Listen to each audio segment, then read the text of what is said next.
11,162 pounds of fun. The Cruiser 362 front living. Coming back to us here at Haylett RV of Coldwater, Michigan. We had a pair of these when they were brand new, sold them both, and over time, many years later, took them back in on trade, both times from the original owners, both of which said they loved it, but were just looking for something different. The folks in this case are swapping to a rear kitchen Cougar travel trailer. I'm going to guess they just wanted to get away from some of the steps that comes with a fifth wheel and the front living room. But along the way, woo, they took care of this thing. Now the one thing here, it's a funny floor plan. I never really figured out a smooth way to kind of just sweep all the way through it. So we're going to kind of jump back and forth through the living room a little bit. What I'm doing right now, though, I thought what would make sense, I'm standing kind of at the hallway from the bedroom and bathroom. So when you wake up, this is what you're going to see. And for a point of reference, there's the entry door. And I love that big window right here, too. So when you're sitting at the kitchen sink, which you'll see in a minute, you get an awesome look straight out of your campsite. Now, they did a different thing here. Almost everybody else who has ever made a front living room, they almost always put the dining on the lower deck. And Cruiser tried something different. They tried making the dining more inclusive to the entertainment area. But by virtue of this kind of open spindle concept, that I'm not a home decor person. These are spindles, right? I suck at that stuff. Anyway, by virtue of the open things, it still kind of feels like it's part of the kitchen. Nice and open. Now, I remember exactly how we built this, since, you know, I was here when we built it brand new. Like, we put in that big 4-door refrigerator, the dual air conditioners. It's got dual central air, automatic leveling. It's very nicely equipped, and actually we had it decked out way ahead of its time. So it is still very current even today. I like those pots and pans drawers right when you walk in there too. Weird use, but smart use of space in this floor plan. Like, so you got storage right there. Under the dining, from the outside, is like a second basement. So it's different. It's wild, but it works. Now your kitchen vent fan, you've got a wall control switch over here. We'll zero back in on that when we get to the kitchen. But it's got one of those nicer, larger Max Air vent fans, and you can control it right here where it's easy to reach, or from the dining, or just kind of from the living room. Now the upper deck living room of this is different, but I actually have always kind of liked it. I always hoped something like this would catch on a little bit more. So obviously we have windows all over the campsite, but this thing right here is an extra long hide-a-bed sleeper sofa. And here's a wild thing that most front living rooms don't have. These are floor flush slides upstairs. Most front living rooms, the bottom of the slide out is actually just under your butt. It's right under where you sit in that sofa. So that is a full true hide-a-bed.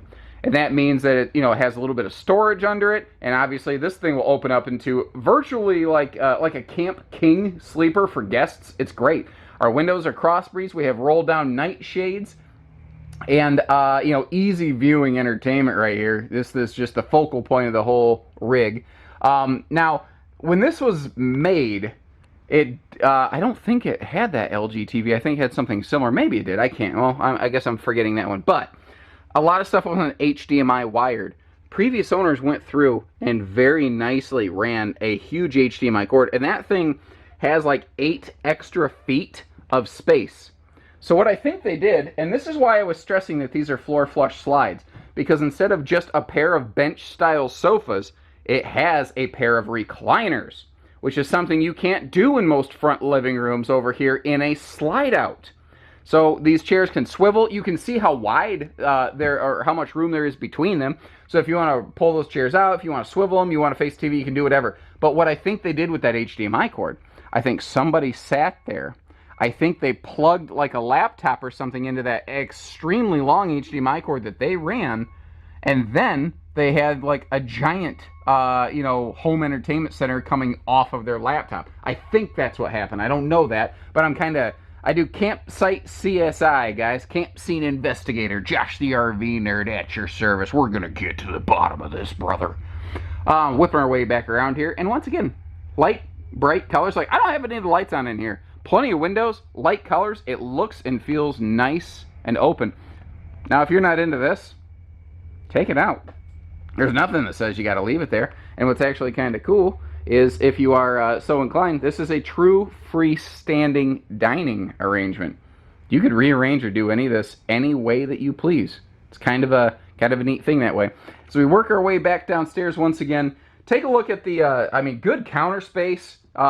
Easy reach outlets. If you've got like coffee makers and stuff like that, you can see all the original owner's manuals that we provide to our customers in that handy little packet there here at Haylett RV. All still right there. So when you're at the sink, you are just, basking in sunlight looking out at your site. Or you can always pull that shade down, of course, too. The Maxxair vent fan I got myself mixed up. That wall control switch actually controls that vent fan in the upper deck, because the kitchen wall control switch is located over there in the kitchen area. So this actually has multiple of those nicer, bigger vent fans, and you can see that one up there. Good cabinet space, nice pantry space. We already talked about the easy reach outlets, but as we start spinning our way around, you see you've got another nice vertical pantry built right into the slide right there. Serious drawer space, and I like how 2 of those drawers are extra tall. Very good for bigger stuff. And again, another look at that larger 4-door fridge. And by the way, these larger vent fans that I've talked about, they are rain sensoring. So if it does happen to rain in here, you're good to go. The 2015 model year for Cruiser was, I always kind of felt one of their best. It's when we certainly saw the most success with them, because they jumped ahead of everybody.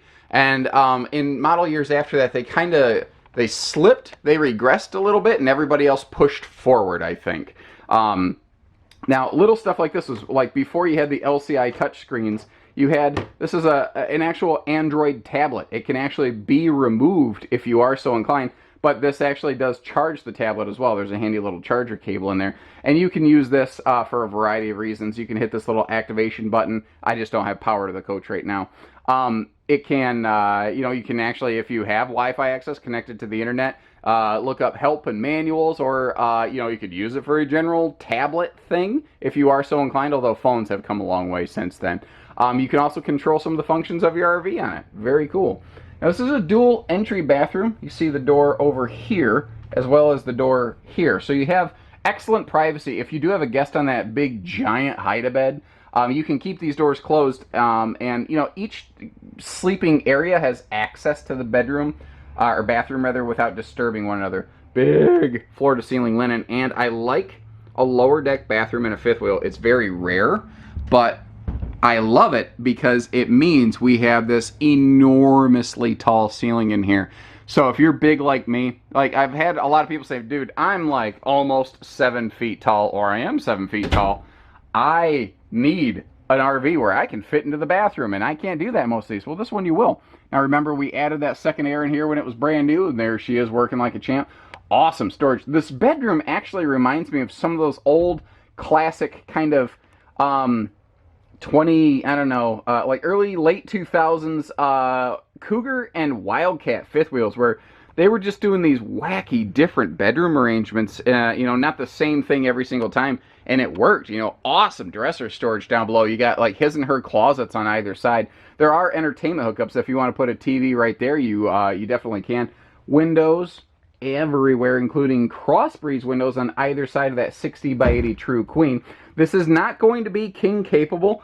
King bed fifth wheels in this class and category didn't really become a thing for about 3 or 4 years after this was made. But I like how deep this slide is, because it leaves plenty of room for me to actually stand here, sit on the bed, put on some pants, get dressed, and you might have noticed a couple dryer sheets around. That's just a handy critter prevention method employed by the previous owners to make sure you don't have a mouse house in this thing when you come back.